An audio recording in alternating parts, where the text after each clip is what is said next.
You're listening to Blue Please here on cynicalbrit.com. I'm a ragey man tonight. You're just going to have to deal with it.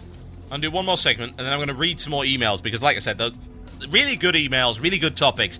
I like to think that email reading on the show is actually a little bit better than other shows. I was like, thanks for your email, and then maybe, 30 seconds of discussion about it. You send me an email, I'll turn it into an entire bloody topic. It's called respect for the viewers, folks. That's how you do things. There's certain other podcasts that don't do that. And they say, oh, nicey nice. Now, being nicey nice is not respect for your viewers. Actually, that's intellectually insulting. It's like, hi, you sent in a dumb comment, and we're going to patronize you by pretending that it's really awesome.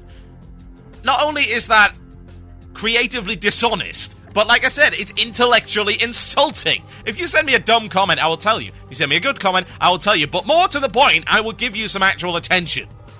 If you send me something that is worth thinking about. And you've obviously engaged your brain before sending it. Yeah. Exactly. By the way, just a couple of notifications. First thing, we have once again broken the live Blue Please listener record. It's currently sitting at around 1,600. So that is really, really good. So thanks a lot for that. Live listeners is kind of weird. I've always said to people that live listeners make up about maybe 5% of our actual listener base. As it turns out, it became an awful lot smaller than that because our current downloads every week, which is why you're constantly seeing Blue Please at the top of the iTunes gaming chart, is about 70,000 a week. So, yeah, there's kind of a few listeners to Blue Please now, which is pretty awesome. I mean, the show's been going on since 2005 now, so it's always been fairly popular. It's always sort of been lurking around the top 5 WoW podcasts, and I suppose that's not bad when there's over 200 of the bloody things, but still, it's nice to be number 1 for a change.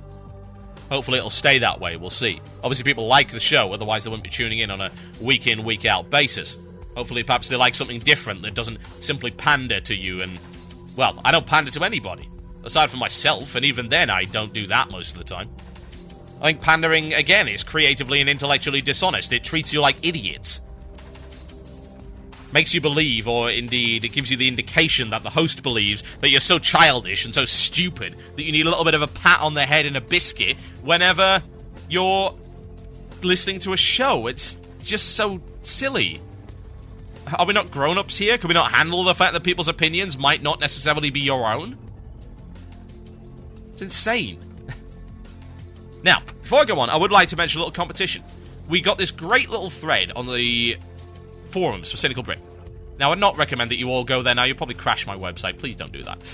But if you go on the Cynical Brit forums, you'll find a thread called Poster for the Cynical Brit. And it's this great little post that some newbie posted. And it's called Keep Calm and Carry Hats. And it's got this little hat motif. And I said, let's turn this into a bit of a contest, because we got one that was Keep Calm and Wall Off with a little pylon. We had Keep Calm and Get Out with the essay Get Out Frog. We had all sorts of things. It's like 13 pages now, and I'm giving away an EU time card and a US time card.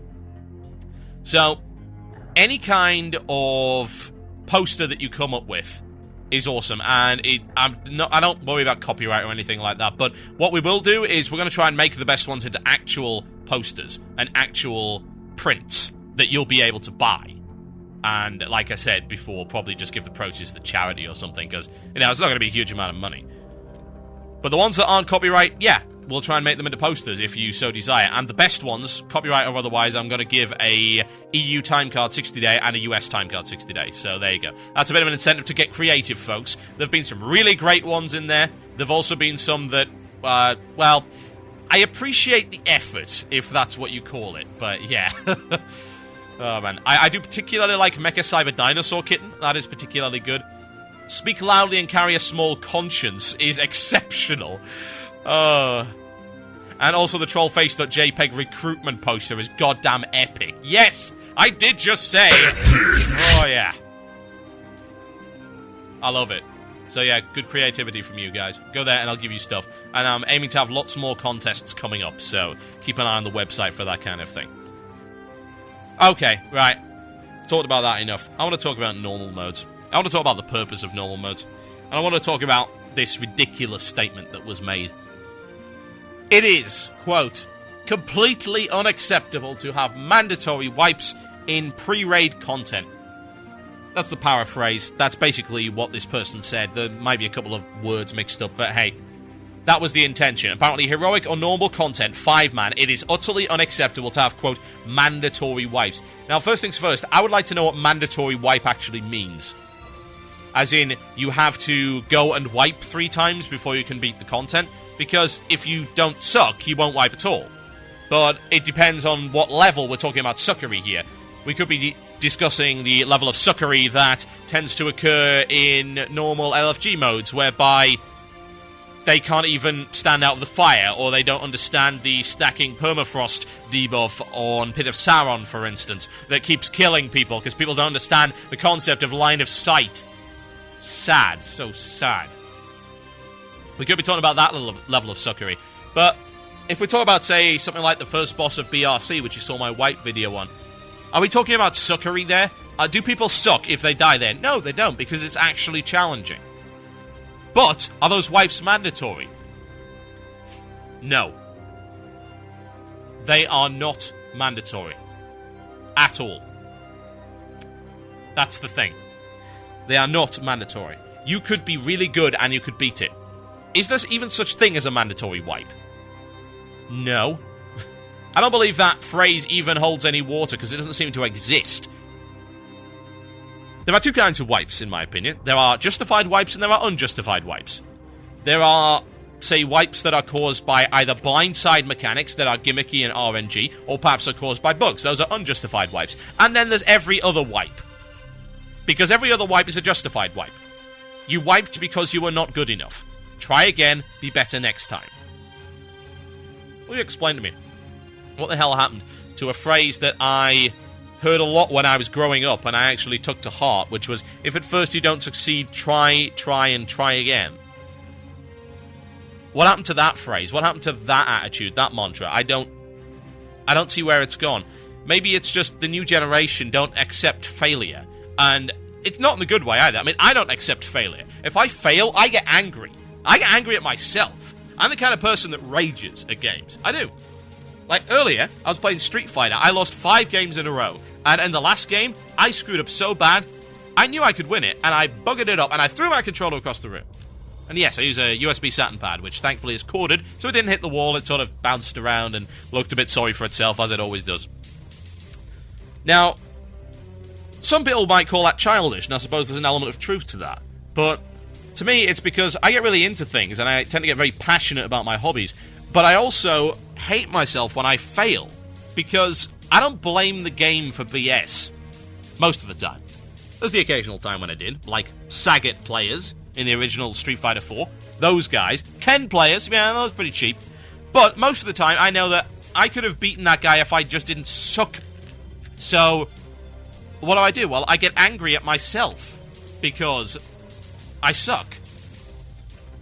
So there is anger there is rage there's emotional investment there in your hobbies. Anyone that's remotely competitive totally understands this. In any way. It doesn't matter what it is. If it's in academia, if it's in, say, sporting events, if it's in gaming, if it's in anything else, people who are competitive understand emotional investment in a competitive scene of any description, even if it's competing against something that doesn't exist, like, say, an AI. If anything, you're trying to beat the AI then, you're competing against your own failures. You're trying to excel, and that makes you... it makes you emotional, in one way or another. To be honest, I want that feeling to occur every time I game. I do. And I'm not a masochist, per se. But I do play Demon's Souls from time to time. I think I've broken at least one controller in that game. That game is rage-worthy at times, but it's extremely good. But I always want a challenge so that I feel... not only do I feel annoyed if I lose, but I also feel very, very... well, I wouldn't say smug, but accomplished if I win. Now, these are what real achievements are, when you beat something that's actually hard. That's why challenge should always be there. What's the point in a game that you can't lose? I would point to the evidence of a terrible game that you cannot lose by the name of Prince of Persia 2008. That was terrible. That game didn't allow you to die. You could not die. You could not fail in that game. It was impossible. And that and many other reasons made that game terrible, but hey. Since when did the failure state become unacceptable? When did that happen? It's weird as well, isn't it? Because that's actually not the case in most modern games. Most modern games are happy to kill you off. They're happy to say, you weren't good enough. Try again, son. It's called continue. Pick yourself up, dust yourself down, and get right back on with the task at hand. That's how you do it. That's how you learn. That's how you get better. That's how you always challenge yourself. And yet some people have this idea that that's unacceptable because, what, they work 40 hours a week? Big deal. Like I said, done that since I left uni when I was 21. Was working before that as well. Does that mean that I go home and want to play, oh, I don't know. Let me try and think of a really easy game. Oh yes, BioShock. There we go. BioShock on easy, shall we? That's like the compound easy. That's easy cubed. So I remember playing BioShock on hard and it wasn't even difficult. So yeah, BioShock on easy. Do I want to go home and play BioShock on easy? No, of course not. It's boring. What's the point? There are some people that do get enjoyment out of going into a game, turning God mode on and having a little bit of carnage, but that's a temporary joy. It's not what makes a game. Unless it's Just Cause 2, in which case I can kind of understand it. But you don't get lasting fun out of that. You don't get lasting satisfaction out of it as a hobby. If I'm going to invest my time in something, it damn well better be quality time. And the only way it's going to be quality time is if I know the content itself is high quality. And part of making your content high quality is making it difficult enough to challenge the player. So, in the case of normal modes, you have to wonder, well, how much challenge is really required? I believe that normal mode should at least be able to wipe you, and it should at least have some kind of challenge. And stuff like BRC, stuff like Throne of Tide, something like Grim Batal, and half of Stonecore was able to do that. And yet, the other stuff, Halls of Origination, Lost City of Tolvir, they weren't able to do that. Yes, there are 7 normal mode instances and 9 heroics at the moment. Not bad for 5 levels of content, I'll give them that. I do miss TBC, though. Oh, TBC. How many instances were in there? Oh, God. It's a lot, isn't it? Ramparts, Blood Furnace, Shattered Halls. It's 3. And that was in one zone. Was it 4 Zangarmarshs? 3? 3 Zangarmarshs? Yeah, because there was a raid on there as well. So, yeah, it was 3 normals and a raid, then 3 normals and a raid. So that's 6 normals. Then Mechana, Botanica, Arcatraz, or whatever it was. Heroic. Was it Arcatraz? I'm sure it wasn't. But whatever.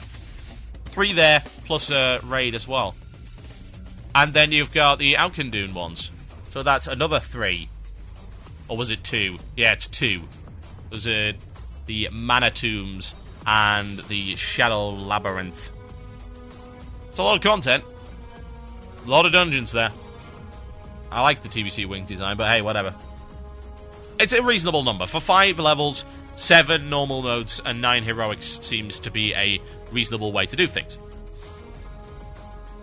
Here's the thing, though. In order to gear up for your heroic mode content, you're going to have to gear up in normals. You have to. You just can't get enough gear otherwise. You can get your nice, shiny Zinrock and some of the other stuff available from Archaeology if you so desire, which is totally cool. You can get some crafted gear, which I got as well. But you're still going to have to go into those normals. Because there are quests in there that reward item level 333, and the drops are item level 333. I'm talking about the level 85 content, of course, which is Grim Batal, Halls of Origination, Lost City of Tolvir. Those are your... Yeah, that would be correct. Those are your 3 85 normal modes. You're going to have to do those multiple times, and every one of those, except for Grim Batal, isn't good. It is boring, it is dull. Any content that I have to go through more than once has got to keep me awake. It's the same argument that I put towards heroics being challenging, because I'm going to have to do that multiple times if Blizzard go ahead with the folly that is the daily dungeon quests. And it is folly. It really is. It's a terrible idea. It was always a terrible idea. The Dungeon Finder itself, as I've maintained since it came in, is a good system. And the idea of random dungeons is good. The idea of having to go through really boring content every day just to get the badges that you need in order to raid, even when you are already raiding, because it's the only efficient way of getting that many badges, that is folly. That is nonsense. And if I'm going to go through content like normal modes, I at least expect them to slap me about a bit if I am asleep at the keyboard. And they don't. Apparently, though, mandatory wipes are not acceptable to random QQing crybaby people. Bleeding hearts. Entitled casuals. Please. Bioshock and Easy. I'll send you a copy. Stop ruining my game. My name's Total Biscuit. You're listening to Blue Please here on CynicalBrit.com. We're going to come back with more mail, I think, right after this break. Oh, what could I play? I wasn't really thinking. I tend not to. I tend to get very involved in this. I really should queue stuff up beforehand, but hey. It's always a good excuse to play a little bit of soil work, I feel. The thrill. Yes. The stuff that you don't get from Bioshock Easy Mode. Enjoy.